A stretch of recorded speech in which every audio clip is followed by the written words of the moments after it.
किन्नर जब मर जाते हैं तो उसे जूते झाड़ू चप्पलों से मारा जाता है और उसकी लाश को आधी रात में दफनाया जाता है। किन्नरों की लाश को जलाया नहीं जाता। मर जाने के बाद जो लाश होती है उसको झाड़ू जूते चप्पल से इसलिए मारा जाता है, इसका रीजन ये है कि अगले जन्म हम फिर दोबारा किन्नर का जन्म ना लें। आधी रात को इसलिए दफनाया जाता है कि किन्नरों को मानना है कि अगर हमारा लाश कोई देख लेता है तो उसके घर भी हमारे जैसा पैदा हो सकता है। रात को हम चीखते चिल्लाते हैं, रात को हमें अपनों की याद दिलाती है, माँ की दुलार, बाप का प्यार सब याद आता है। क्या करते हैं, आंसू बहाकर अपने गम को भुला देते हैं। माँ की याद आती है सबसे ज्यादा, अपने पिता की याद आती है, अपने भाई बहन सब कोई हमें याद नहीं करता, हम तो सबको याद करते हैं। अपनी खुशियों में हमें कोई शामिल नहीं करता पर हम सबकी खुशियों में शामिल होते हैं। समाज में जिन्हें हीन दृष्टि से देखा जाता है, जिनको प्रताड़ित किया जाता है, जिनके साथ बहुत सारे दुर्व्यवहार किया जाता है, यानी जिनका नाम किन्नर होता है। मेरे साथ में रिया किन्नर मौजूद है, इनसे बातचीत करेंगे और किन्नरों की अनसुनी कहानी आप सभी के बीच सुनाने का प्रयास करेंगे। बहुत बहुत स्वागत है आपका।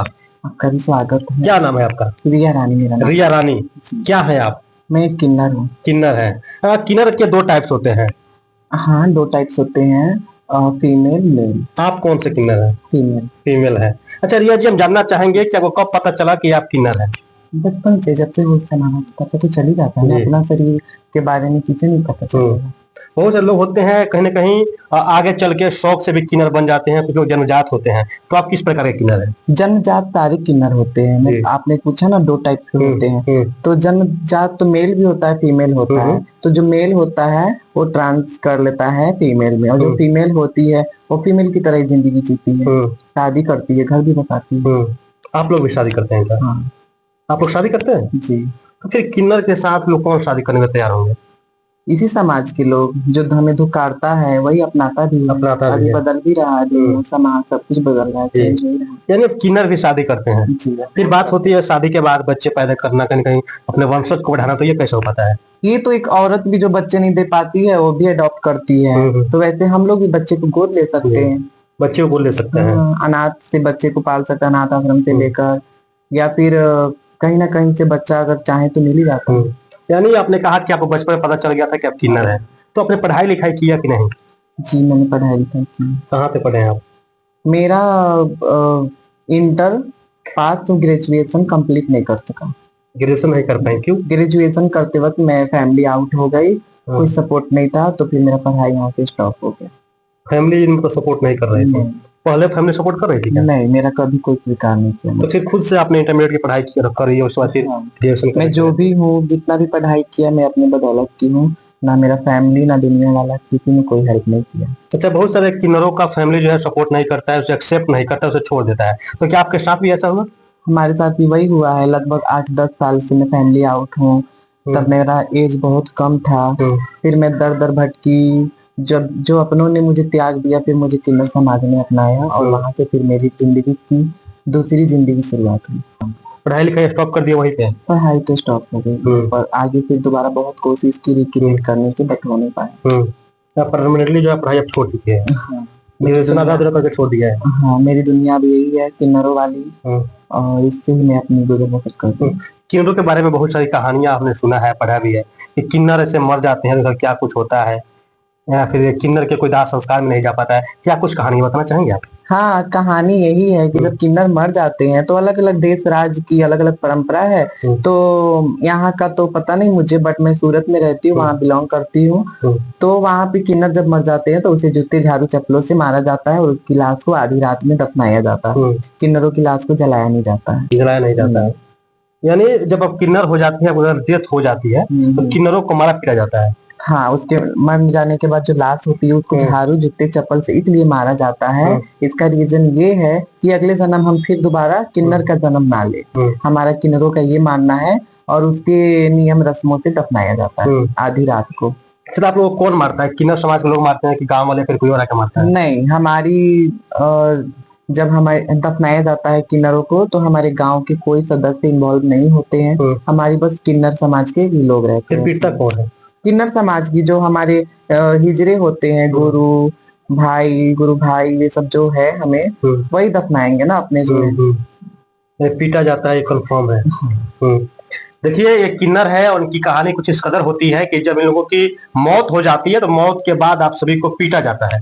हाँ मुर्दे को पीटा जाता है। हाँ, मुर्दे को जूते झाड़ू चप्पलों से मारा जाता है ताकि हम फिर दोबारा, ये किन्नर जन्म से सभी इतना तंग है हम कि हमें ना हमारा फैमिली अपनाया ना समाज, ये दुनिया वाला इतना धिक्कारता है कि हम इससे तंग होकर ऐसा माना जाता है किन्नर को कि जूते झाड़ू चप्पल से मारने के बाद कभी दोबारा फिर हम किन्नर का जन्म ना ले, अगले जन्म में किन्नर ना हो, या तो मर्द हो या तो औरत। अच्छा, किन्नर को आपने कहा कि आधी रात को दफनाया जाता है, आखिर आधी रात को ही क्यों? आधी रात को इसलिए दफनाया जाता है कि किन्नरों को मानना है कि अगर हमारा लाश कोई देख लेता है तो उसके घर भी हमारे जैसा पैदा हो सकता है। इसकी वजह से ये किन्नरों जैसी नर्क जिंदगी दोबारा किसी को ना मिले, इसकी वजह से आधी रात को किन्नरों को दफनाया जाता है। यानी किन्नर का लाश कोई और लोग नहीं देखते हैं, घर वाले भी नहीं देखते हैं? नहीं, कोई नहीं देखता, बस किन्नर ही देखता है। एक तो आपको घर से जब जान जाता है लोग कि किन्नर है तो घर से निकाल दिया जाता है, फिर मौत के बाद भी कोई देखने नहीं आता है। देखने नहीं आता। तो आप लोगों को तकलीफ नहीं होता है कि भाई मेरा ऐसा जिंदगी मिला है कि मरने के बाद भी अपने नहीं देख पाएंगे? तकलीफ क्यों नहीं होती है, बहुत होती है। दिन तो हमारी गुजर जाती है ना, नाचते गाते खेलते कुत्ते में निकल जाते हैं कमाने। रात को हम चीखते चिल्लाते हैं, रात को हमें अपनों की याद दिलाती है, माँ की दुलार, बाप का प्यार सब याद आता है। क्या करते हैं, आंसू बहाकर अपने गम को भुला देते हैं। ऐसे किन्नरों को और भी क्या कोई भी खास दिक्कतें जो होती है, कोई बताना चाहे जो सबसे तकलीफ देता है, सब ज्यादा दर्द आपको देता है, ऐसा कोई परेशानी बताना चाहे तो? परेशानी यही है कि जब अपने ठुकरा देते हैं तो फिर हम कहीं का नहीं रह जाते हैं, दर दर पे ठोकर खाना पड़ता है। कभी किन्नर में भी कोई प्रॉब्लम हुआ हमारे समाज में तो वहां से फिर हम सड़क पे आ जाते हैं, तो हमारी फैमिली की याद आती है, माँ की याद आती है, सबसे ज्यादा अपने पिता की याद आती है, अपने भाई बहन सब कोई हमें याद नहीं करता, हम तो सबको याद करते हैं। अपनी खुशियों में हमें कोई शामिल नहीं करता पर हम सबकी खुशियों में शामिल होते हैं, इसे ही इसका ही नाम किन्नर है। लोग कहते हैं कि किन्नर की दुआ भी लगता है, बद्दुआ भी लगता है, क्या ऑफ कोर्स किन्नर की दुआ बद्दुआ दोनों लगती है। बद्दुआ में भगवान शिव जी शामिल है, उनका श्राप है, और राम जी का वरदान है जिसकी वजह से हमारी दुआ लगती है। बहुत सारे महिलाओं को बच्चे नहीं होते हैं, तो क्या आप लोग आशीर्वाद दें तो बच्चे हो जाते हैं? हाँ, होती है।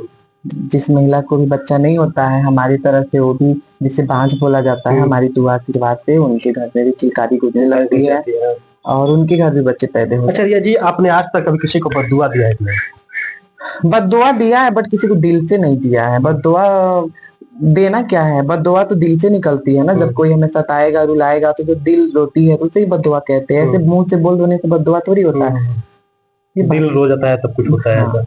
जी, अभी आप घर पे नहीं जाते हैं? नहीं, हमें घर से कोई बुलावा नहीं आता है, इसलिए हम नहीं जाते। मतलब खाते कमाते कारों से बधाई मांगते हैं, कैसे आप लोगों का प्रोवाइड हो पाता है? हाँ, नाचती गाती हूँ, बच्चे के जन्म पे बधाई लेने जाती हूँ, और गांव में रहती हूँ तो प्रोग्राम करती हूँ। बाकी मैं तो सूरत में ही रहती हूँ। सूरत रहते हैं? मैं सूरत की चेला हूँ तो मैं सूरत में रहती हूँ। बहुत सारे किन्नर समाज लोग होते हैं जो ट्रेन में जाके बेवजह यात्रियों को परेशान करते हैं, उस पे क्या कहेंगे? वो नकली किन्नर होते हैं, वो छक्का होता है। किन्नर मर्द होता है, वो मर्द होता है, सिर्फ कमाने के लिए 4 मीटर की साड़ी पहनकर लोगों को परेशान तंग करता है। असली किन्नर कभी किसी को न तंग किया न परेशान किया। तो आप लोगों को दुख नहीं होता है कि आप लोगों का जगह आके कोई और आकर ले रहा है? हमारा जगह कहाँ से है, ट्रेन में किन्नर कौन सा जाता है? हम लोग तो ट्रेन में कभी गए नहीं, हम लोग ट्रेन नहीं मांगते। हम लोग बच्चों के जन्म पे ही जाते हैं, बच्चे हो या बच्चिया हो या फिर शादी विवाह, जिस खुशी में हमारे जजमान हमें बुलाते हैं उसमें शामिल होते हैं। हम लोग ट्रेन बस सड़कों पे नहीं मांगते।